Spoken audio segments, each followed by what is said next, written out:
I have a new appreciation of what I like to call the collateral damage of treatment. And so I want to focus a little bit on that and what is wrong with the status quo. And to me, the status quo really is, first of all, as Sylvia so well pointed out, the overdiagnosis, where the goal is finding the tumor, every tumor. It's sort of like TSA screening, you know. We're going to find, and we do it like TSA screening. We over-screen, and to find everybody who might, you know, have 7 ounces of gel in their backpack or their bag, and we really don't focus in, and so we really trouble, you know, and overdiagnose people that way. And really, when you talk to doctors, unfortunately, that's how they focus. If you talk to radiologists, their goal is to find things, and they feel successful if they find them. And they don't think any further of that. Is it relevant? Do we care? Is it ever going to do anything? It's just, let's find it. Then there's overtreatment, which many of you have heard me say over the years, slash burn and poison, and is still slash burn and poison. With surgery, radiation, and chemo. And we, as Sylvia again said, overtreat people. Because we don't know which people to treat, we have to treat everybody, and that has the collateral damage, or the true cost, I think, of breast cancer. And then the recurrences are too little too late. By the time it comes back again, you know, we don't really have enough, and we're probably not at the right time to do it. So it's not a very pretty picture. 29% in the chart, and in the papers I was looking at, about 29% of cancers diagnosed on screening would not kill you if not picked up on screening. And again, Sylvia went over some of that. 20 to 30% of DCIS will go on to become invasive if you don't treat it. That means 70% would never do anything. And yet we treat 100%. As if it's going to do something. And LCIS is also about 1% per year, so a maximum of about 30% of LCIS will go on to become invasive.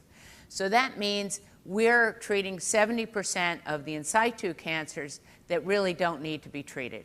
And again, that another 30% of the invasive cancers we're treating that probably don't need to be treated.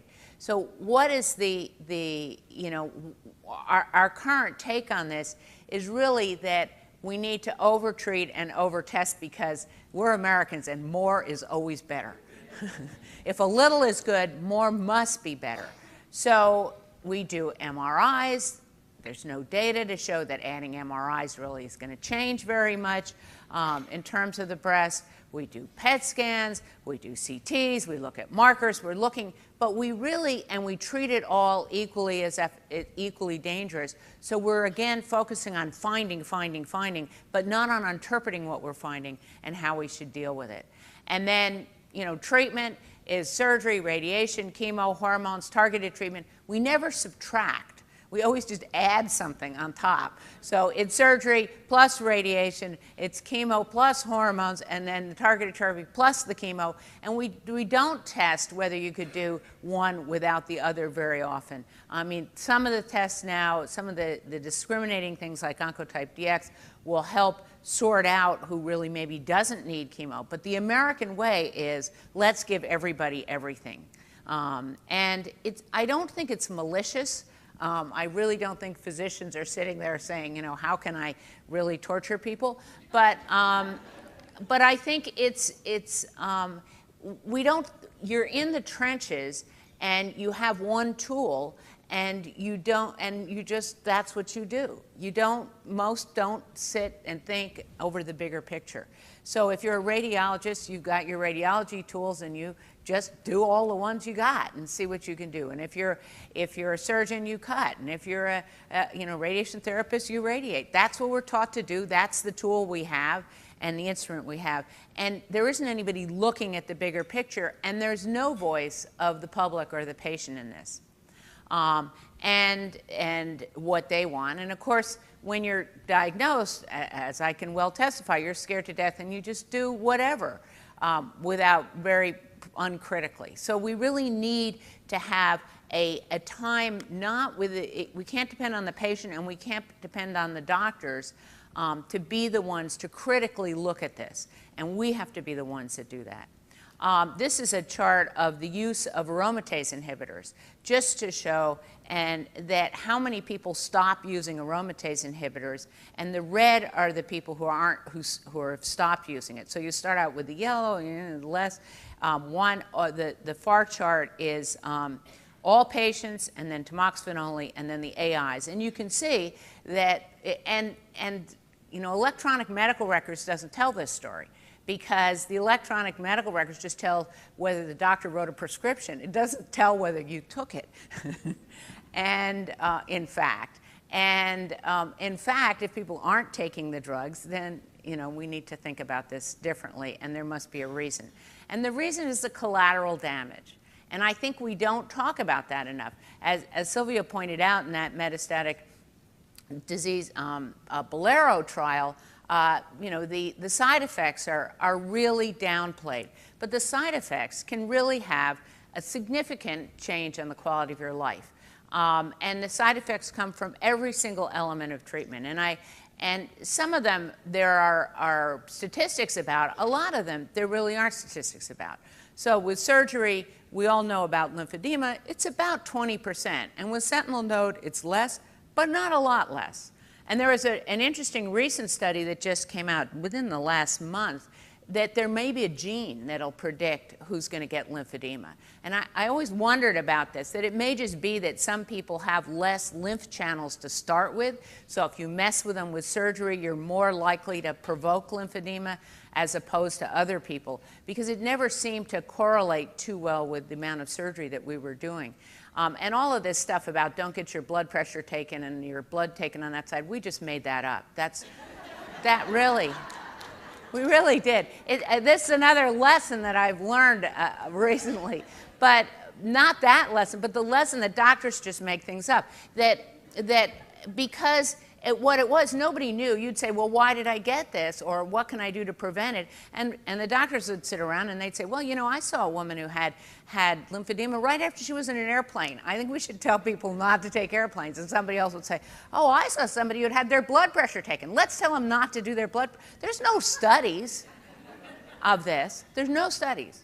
No studies at all. I was told after the transplant not to get in the sun, and I was religiously avoiding the sun. And then I started to look it up. There were no studies. It was just like lymphedema and blood pressure. I said, forget this. They were just making it up. So decreased arm mobility. Interestingly, they actually studied with tests how much arm mobility people had. And there was a 70% decrease in arm mobility at 5 years after a complete axillary node dissection, and 40% after sentinel node. So that's significant, not having full arm mobility. Pain from the surgery, persistent pain, neurologic pain, the numbness in your arm, the phantom breast symptoms some people have, the neuropathy can be significant, and the question of still having a recurrence. So significant collateral damage from the surgery. And that's not even talking about cosmetics and all of that. And then radiation, muscle atrophy, skin changes, heart disease, second cancers, lung and sarcomas. We lost Carolina to really the side effects of her radiation. We've had enough losses in this group from the collateral damage. And it's not everybody, and I purposely, and they're not with all kinds of radiation, and you can do it a different way and all of this, but in general, I'm talking, these things all have these significant side effects. Chemotherapy, peripheral neuropathy, particularly with the taxanes, fatigue, which in one study lasts at least 10 years, and about 20% of people just doesn't go away. They're finding maybe it might affect your immune system and cytokines. The chemo brain, I know deep in my brain how that works right now, but that's real and persists in many people. The heart disease from some of the chemotherapy drugs, the second cancers, with some of the anthracyclines, there's a doubling of leukemia caused by the chemotherapy you had for the breast cancer. or MDS, which is the DCIS of leukemia. What Robin Roberts has is secondary MDS from the chemotherapy that she had from her original breast cancer. It's not common, but it does happen, and it's real. Infertility is a big problem. Hormone therapy, hot flashes, decreased libido, arthralgias. 57% of women have significant joint problems with the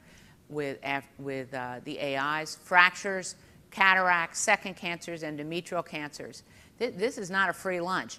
And the results are not terrific. Now, this is an interesting chart because this is 20 years survival. So it's before Herceptin, and it's different subtypes. But what it shows you, it's from Kaiser, so they were all treated the same, and they're pretty much the same women, that the one that's the straight solid line going across, that's actually the triple negatives. So the triple negatives, you either go soon or you're fine. You know, they're once you get to about 7 years, you really, if you made it, you're probably pretty good. Whereas the one that keeps continuing to go down on the top, that's the ER positives.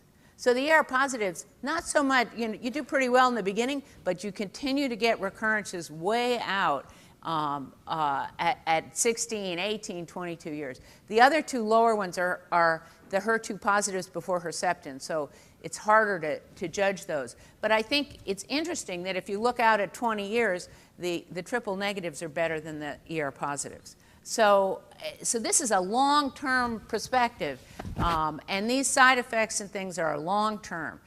So what's the answer? Prevention, I think. I think we really have to not get it in the first place. It's not getting another drug with a whole other set of side effects for another extra month of life.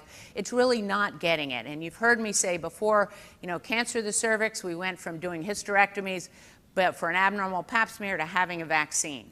And that's really what's in my brain. So one question for, what are the things you can look at for prevention? One is, could it be infectious? Well, the bugs in the breast theory. My bugs in the breast. People, we've always thought that the breast was sterile, but any organ that gets sucked on by lovers and babies and everybody else probably isn't sterile. It's probably got bugs.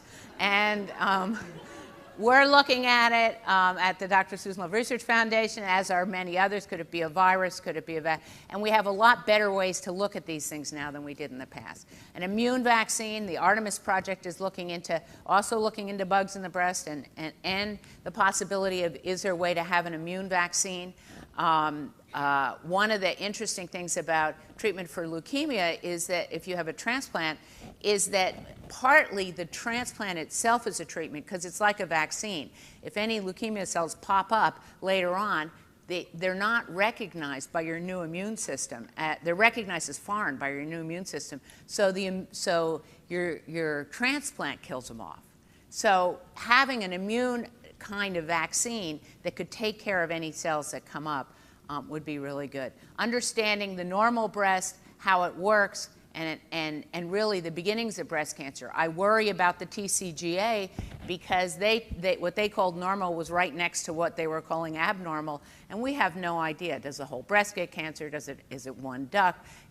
How does that work? And if we're going to prevent it, we have to understand that. And then finding new clues. The Health of Women study, where we're tracking women over time and asking women what they think and what questions they want to see asked, I think is going to be really important. And then short term are things like being able to map DCIS. This is my current fixation. But the problem with DCIS is it's little microcalcifications, and is what we see on mammogram. But the microcalcifications are not the whole disease. They're just in one spot of a bigger picture. So you've got this disease that's tracking through the ducts. You see the ducts in the middle. So tracking through one of those ducts, but you just have the calcifications at one little speck. And so we biopsy and operate on the calcifications because that's all we got as a marker. And we often miss, we have dirty margins, we don't get it all because we don't know the extent of the disease. And we end up doing mastectomies. If we had a way of visualizing, of imaging how much DCIS there was, then we could make our surgery much better. We could get it all out. Or maybe we wouldn't have to get it out.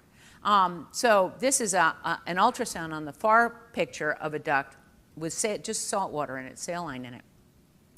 And if you could do that, you could, and maybe, so we're looking at, could you use 3D ultrasound to image the extent of DCIS? I mean, if you could see those babies' noses and ears, you know, in utero, why not see DCIS in a duct? Maybe, I don't know, maybe it has to be fancier than that. Maybe you need molecular markers. But I think this would be really important. And the reason it's important in prevention is because then you could look at not treating it. Remember, 70% is not going to do anything. So what if you could do watchful waiting then? Because you could image it, and then 6 months later you could image it again and see if it was getting worse or not. Right now, we have no way of doing that. You're not going to see if you have more calcification. You know, calcifications are not going to tell you that. You could see if maybe tamoxifen would make it go away without having surgery, or Herceptin, or all kinds of things. You could test a vaccine on it. But right now, you can't do anything for DCIS because you have no way of knowing how much there is when you start. You have no before picture for the after. So if we could do that, we could maybe stop over-treating DCIS and really start to get some insight into what stops and ends this earlier stage. So I think that the vaccines are a long-term prevention, and I think this could be a really short-term project that maybe could give a more rapid way to test prevention as we go forward in the future. So, you know, the summary is the status quo is not enough. The status quo is really not great. And yes, we've made some progress in treatments, but at a big cost in collateral damage that's often underestimated by the medical profession. I said to one of my physicians, "You don't really care whether I have numb toes, do you?" And he said, "No." Well, I do, and I care that my brain doesn't work right. I mean, I'm happy to be here, but it would really be better not to have all the collateral damage. And so I think prevention is the way we have to go, and that's why really the deadline is the answer. Thank you.